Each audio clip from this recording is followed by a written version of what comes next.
আমরা দেখি তো কথা আসছে প্রিয় বন্ধুরা, আজ যদি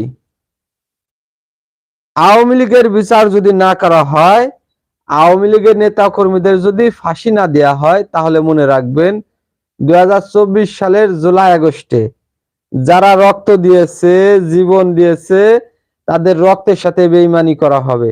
বিশেষ করে যে কথাটি বলতে চাচ্ছি সেটি হলো, জুলাই আগস্টে যারা রক্ত দিয়েছিল, যারা জীবন দিয়েছিল, তাদের রক্ত তাদের জীবনের সাথে তো বেইমানি করলো 17 তারিখে। 17 তারিখে কালকে বেইমানি করলো কিসের জন্য? এই বেইমানি তো আমরা দেখতে চাই নাই। চৌধুরী আব্দুল্লাহ আল মামুনের হুকুমে পুলিশ সদস্যরা গুলি চালাইছে। চৌধুরী আব্দুল্লাহ আল মামুনের 5 বছরের জেল।